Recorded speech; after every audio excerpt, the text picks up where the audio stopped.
Welcome back, Algebra 1 folks. So in this video we're going to talk about how to solve some slightly more interesting equations than we had before.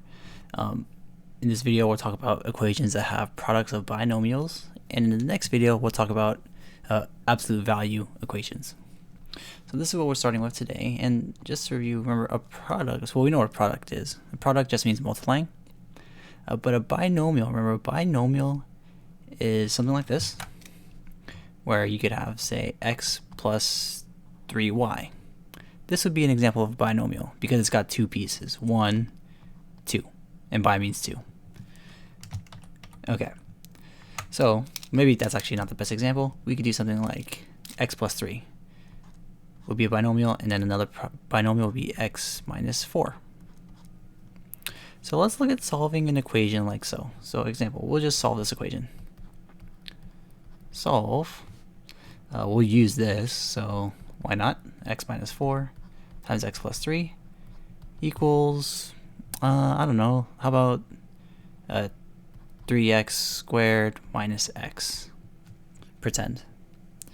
Okay, so as is, this looks pretty nasty. Sorry, actually, let's not do that. We're going to do x squared plus x minus 4 on the right side.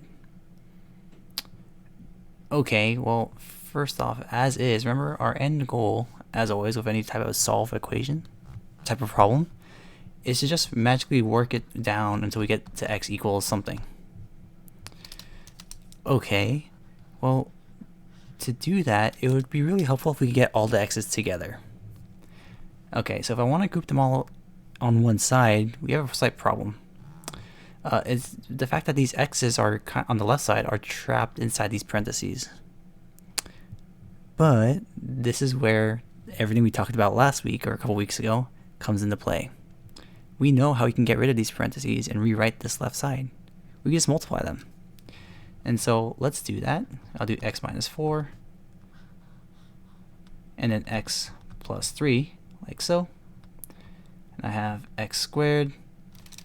Let's see. This would be a negative 4, so you can think of this as plus negative 4. Minus 4x there. Oops. Let's see, minus 4x. 3 times x is 3x. Negative 4 times 3 is going to be negative 12. So again, I haven't changed anything yet. All I've done is rewritten it. This is just x squared. Let's see. Minus 3x, sorry, plus 3x and then minus 4x. Should be minus 1x. Minus 12 is equal to x squared plus x minus 4. So again, I haven't changed anything. All I've done is rewritten what the left side looks like. Now we can actually solve this equation.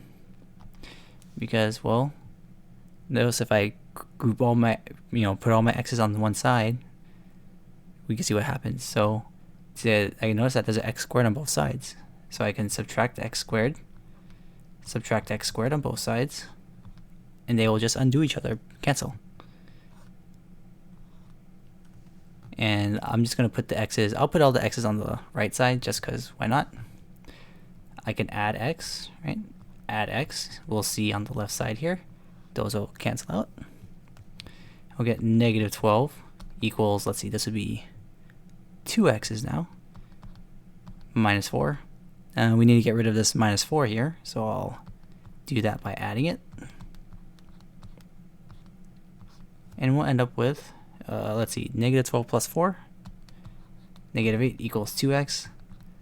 Last thing here is just divide by 2, and we'll get x is equal to negative 4. Okay, so even though this equation as is looks pretty nasty, now that we know how we can multiply binomials, we can totally solve it.